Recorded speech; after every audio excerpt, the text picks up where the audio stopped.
اللہ اکبر. اذ اللہ اسنا بالذی هو اہلہ علیہ فما مقدار ما یمدح الورا. جب اللہ نے خود اپنے پیغمبر کی تعریف اور مدح بیان فرما دی ہے تو کسی اور کو اپنی طرف سے کچھ کہنے کی کیا ضرورت ہے؟ اللہ نے تعریف میں بھی بخل نہیں فرمایا ہے. دیکھیے صورت کا بھی ادب ہے، سیرت کا بھی احترام ہے.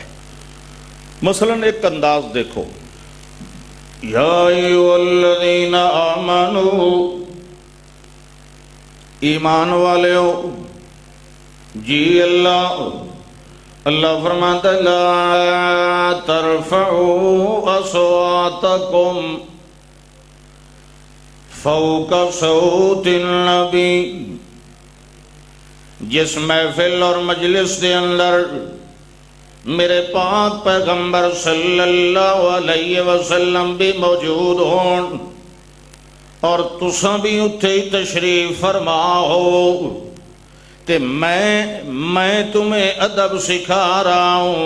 لا ترفعوا اصواتکم، جس لہجے اور انداز میں میرے پاک پیغمبر تکلم کلام فرما رہے ہوں تمہیں قطعاً اجازت نہیں ہے کہ اپنی آواز کو میرے پاک پیغمبر کی آواز سے بلند کر لو. یہ کام نہیں کرنا. اور دوسری بات میں یہ سمجھا رہا ہوں وَلَا تَجْهَرُوا لَهُ بِالْقَوْلِ كَجَهْرِ بَعْضِكُمْ لِبَعْضٍ. اور جس طرح ایک دوسرے کو اونچی آوازیں دے لیتے ہو اس طرح میرے پاک پیغمبر کو آواز نہیں دینا ہے. یہ دونوں کام نہیں کرنے. اگر ان کاموں میں سے کوئی ایک کام بھی ہو گیا اللہ فرماتے ہیں ان تحبط اعمالکم وانتم لا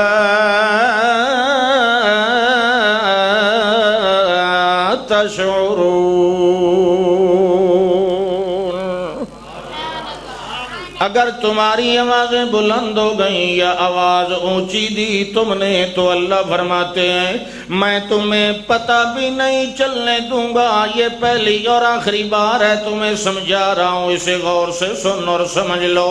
ان تحبط اعمالکم وانتم لا تشعرون. کتنا بڑا بلند مقام ہے اللہ کے پاک پیغمبر کا. ایک دفعہ ایسا ہوا ہے کہ آپ اپنے حجرات عالیہ میں تشریف فرمائیں. باہر سے کچھ نئے لوگوں کا ایک وفد اور قافلہ آیا ہے. وہ آئے ہیں اور گھر کے دروازے کے باہر سے کھڑے ہو کے بلانے لگ گئے، آوازیں لگانے لگ گئے.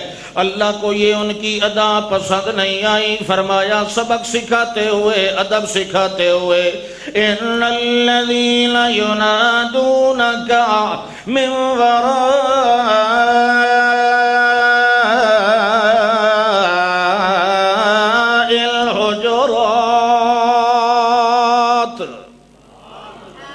وہ لوگ جو بلاتے ہیں حجرات کے باہر سے کھڑے ہو کر اونچی اونچی آوازیں لگاتے ہیں کہ اخرج الینا، باہر تشریف لے آئیے، ہماری بات سنیے، کوئی مسئلہ کوئی تبادلہ خیال.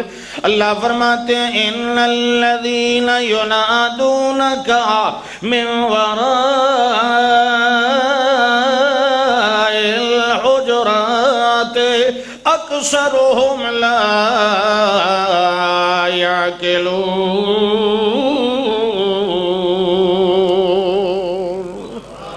وہاں مدینہ عالیہ کے حجرات کے باہر سے آواز دینا ممنوع ہے، یہاں سے تو جائز ہے. کیوں بھائی؟ ممنوع ہے، یہ پیغمبر کے ادب کے خلاف ہے. اللہ فرماتے ہیں میرے پاک پیغمبر کی موجودگی میں اپنی آواز بھی اونچی اگر اللہ کے پاک پیغمبر موجود ہوں اور میں مصلی پہ کھڑا ہو جاؤں، میں اونچی اونچی آوازیں گلے پھاڑ کے نکالنے لگ جاؤں، یہ بھی بے ادبی ہے۔ اور اگر اللہ کے پاک پیغمبر کو اونچی اونچی آوازیں دے کے اپنے کاموں کے لیے بلاؤں تو یہ بھی بے ادبی ہے۔ اللہ فرماتے ہیں ان تین کاموں میں سے کوئی کام بھی تم سے ہونا نہیں چاہیے۔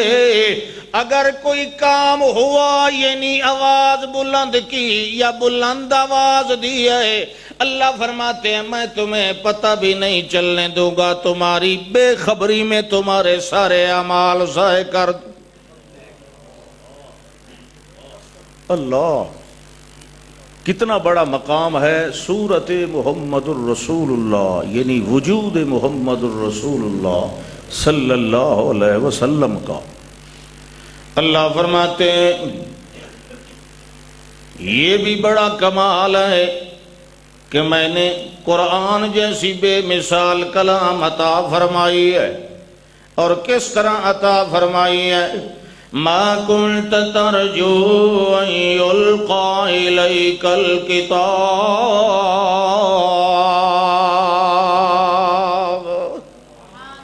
ما كنت تدري ما الكتاب ولا الإيمان۔ اے میرے پاک پیغمبر میں نے آپ کو قرآن بغیر مانگے عطا کر دیا ہے۔ حضرت آدم علیہ السلام سے جب بھول ہوتی ہے تو اللہ سے عرض گزاری کرتے ہیں، سیکھتے ہیں، مانگتے ہیں، لیتے ہیں کلمے۔ اللہ فرماتے ہیں فَتَلَقَّى آدَمُ مِن رَبِّهِ کلمات، وہ تو فتلقا، مگر جب محمد الرسول اللہ کا نمبر آتا ہے اللہ فرماتے ہیں اِنَّكَ لَتُلَقَّى الْقُرْآنَ مِن لَدُنْ حَكِيمٍ عَلِيمٍ۔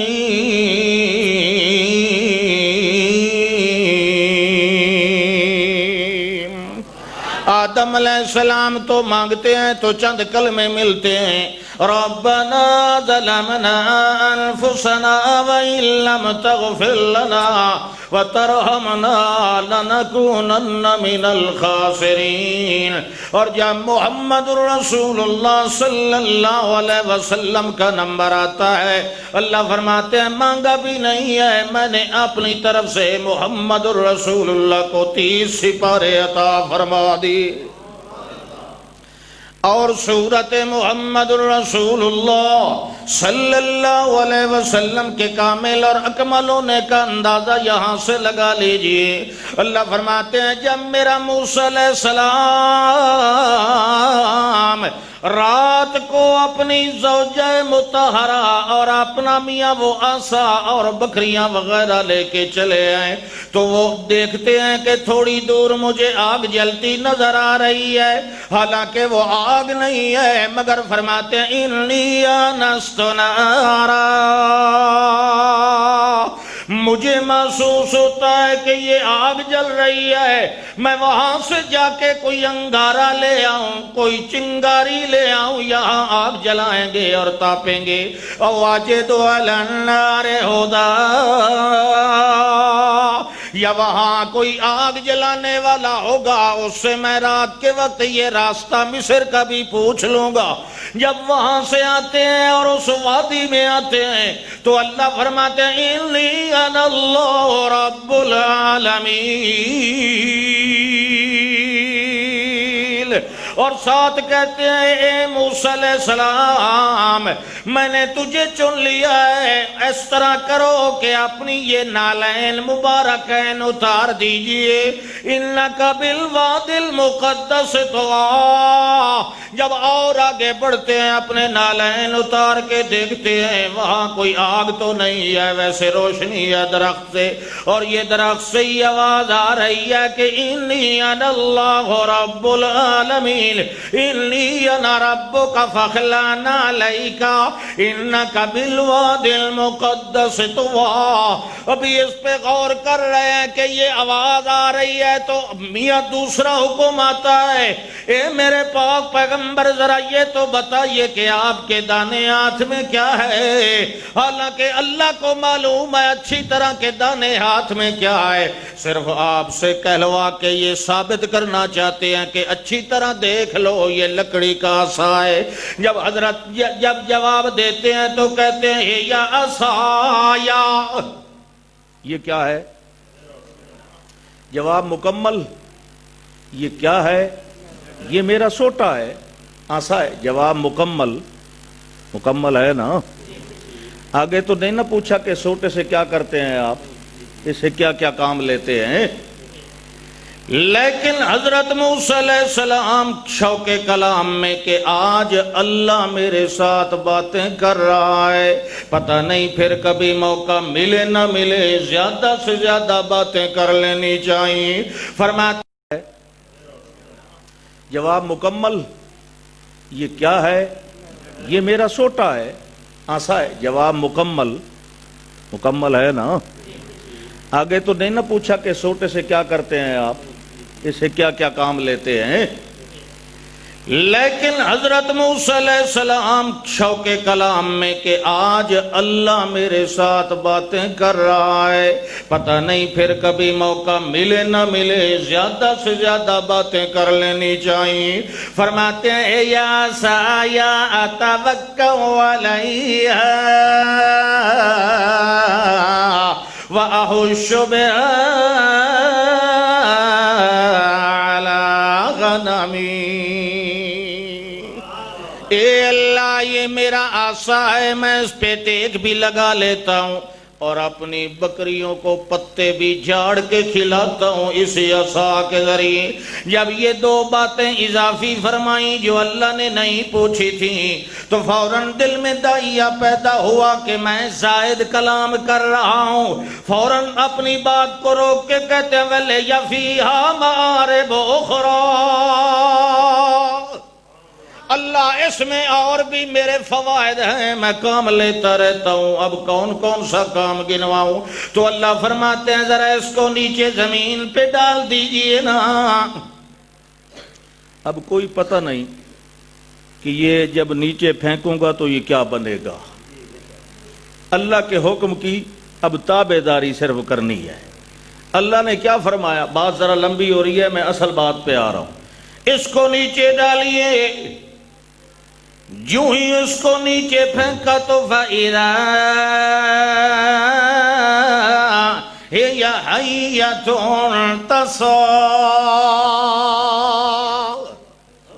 وہ جو لکڑی کا عصا ہے وہ جیتا جاگتا سانپ بن کے دوڑنے لگ گیا۔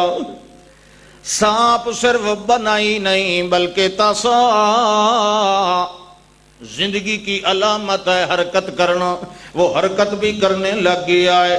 جب وہ حرکت کرنے اور دوڑنے لگ گیا ہے تو حضرت موسیٰ علیہ السلام بھی وَلَّا مُدْبِرًا وَلَمْ يُعَقِّبْ، آپ بھی پیچھے کو مڑ گئے اور پیچھے مڑ کے دیکھا بھی۔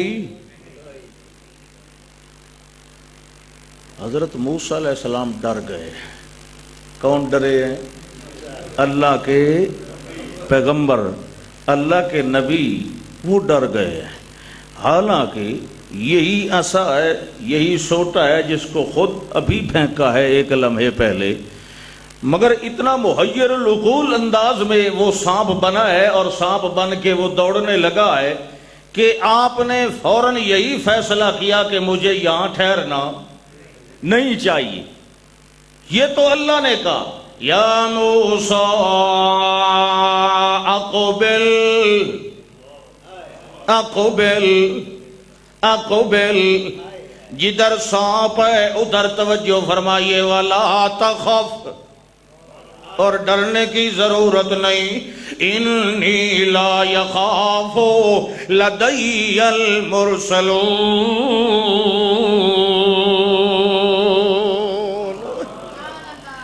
میرے پاس کھڑے ہوتے ہوئے رسول ڈرتے یہاں ڈرنے کا مقام نہیں ہے کسی اور چیز سے. اقبل، پیچھے آؤ ذرا، ادھر اپنا رخ انور پھیر لیجئے جدھر وہ سانپ ہے. جب آئے تو اللہ کہتے ہیں خذھا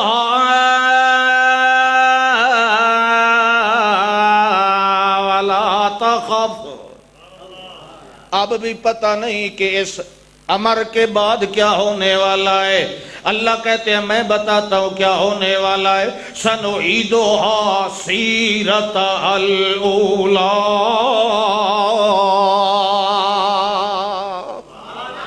ہم بتاتے ہیں کیا ہونے والا ہے.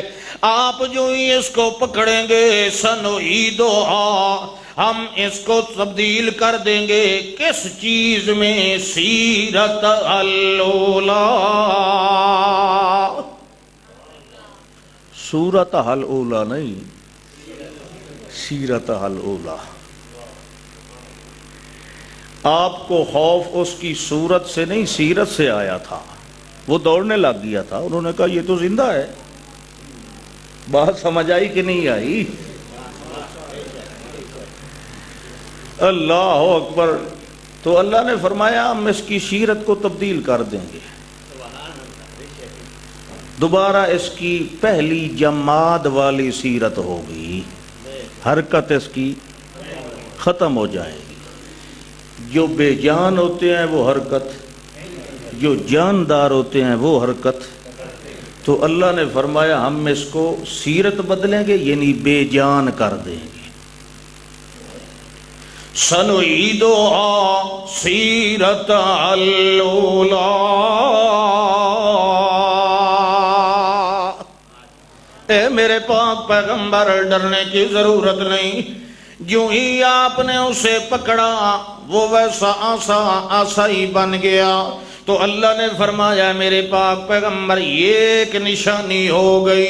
دوسری نشانی یہ ہے ادخل یدک فی جیبک، اپنا ہاتھ مبارک اپنے گریبان میں ڈالیے اور پھر نکالیے تو بالکل بغیر کسی داغ اور دھبے کے یہ سفید نظر آئے گا چمکتا ہوا.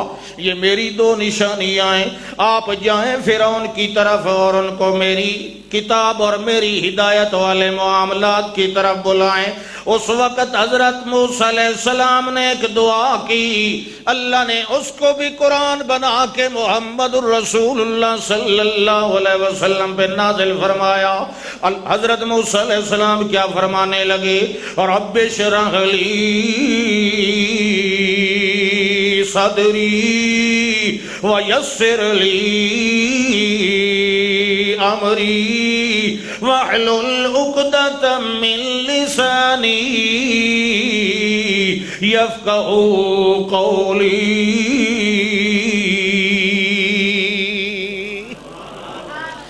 اے اللہ میرا سینہ کھول، میرا سینہ کھول، میرا کام آسان بنا اور میری زبان کی گرا بھی ہٹا تاکہ لوگ میری بات کو سوچ سمجھ کے عمل کریں، سمجھتے جائیں.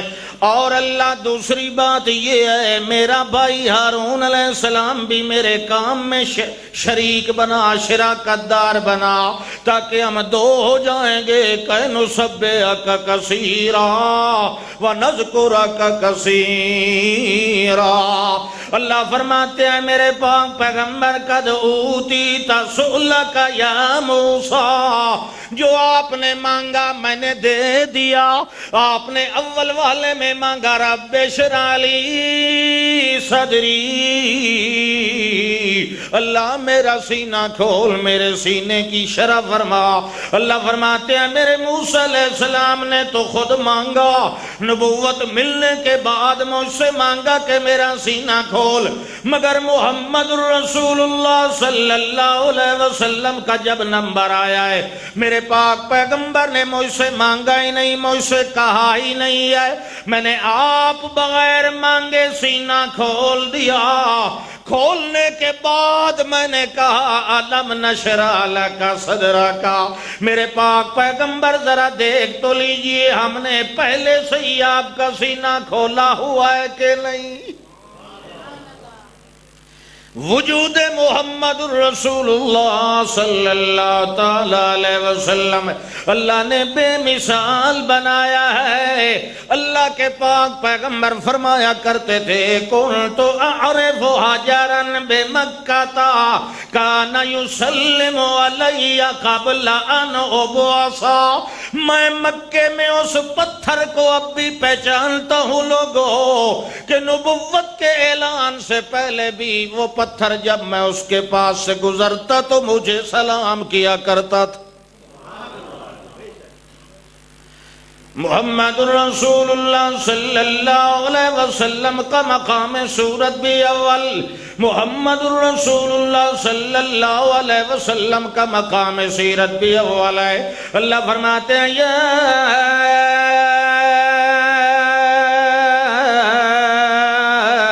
ایھا المزمل قم اللیل الا قلیلا نصفه او انقص منه قلیلا او زد علیہ ورتل القرآن ترتیلا۔ اے میرے پاک پیغمبر، دن کو بھی اٹھنا ہے اور رات کو بھی اٹھنا ہے، دن کو قوم کے لیے اٹھنا ہے اور رات کو مجھے سنانے کے لیے اٹھنا ہے، تو آپ میرے قاری ہوں گے اور میں آپ کا سامع ہوں گا۔ پھر یوں ہوگا سنقرئک فلا تنسى الا ما شاء اللہ۔ محمد الرسول اللہ صلی اللہ تعالی علیہ وسلم کا دن بھی قرآن کے ساتھ گزر رہا ہے اور رات بھی قرآن کے ساتھ گزر رہی ہے، کیونکہ اللہ فرماتے ہیں میرے پاک پیغمبر ہم نے آپ کا نصاب و کتاب و خطاب قرآن بنایا ہے۔ اے میرے پاک پیغمبر قرآن بیان ہوتا جائے گا تو تبلیغی فریضہ بھی ساتھ ادا ہوتا جائے گا۔ فَإِن لَّمْ تَفْعَلْ فَمَا بَلَّغْتَ رِسَالَتَهُ، اگر ایک قرآن بیان نہ ہویا تو پھر پیغام پہنچیا، پیغام تد پہنچے گا اگر قرآن پہنچے گا۔ قوم دی اصلاح واسطے کیا ضروری ہے؟ بولو قرآن۔ جس نے قرآن کو لو منہ موڑے ہے او دی اصلاح انہوں ہدایت نہیں ملی، جس نے قرآن نال تعلق جوڑیا ہے اس نے در حقیقت محمد الرسول اللہ نال تعلق جوڑیا ہے صلی اللہ علیہ وسلم، کیونکہ اللہ دے پاک پیغمبر صلی اللہ علیہ وسلم دی صفت کاشفہ بیان کر دے ہویا بھی ابراہیم علیہ السلام نے بھی، اور خود اللہ نے بھی فرمایا یتلو علیہم آیاتہ ویزکیہم ویعلمہم الکتاب والحکمت، اور یہی چیز ہے ضلالت اور گمراہی نو ہٹاون والی، یعنی قرآن دی تلاوت و تعلیم۔ تا فرمایا ان کانوا من قبل لفی ضلال مبین، جب تک قرآن اور محمد الرسول اللہ صلی اللہ علیہ وسلم تشریف نہیں لایا ہے اس تو پہلے نری ہی گمراہی اور گمراہی آئی، ہدایت دا نام و نشان بھی کوئی نہیں۔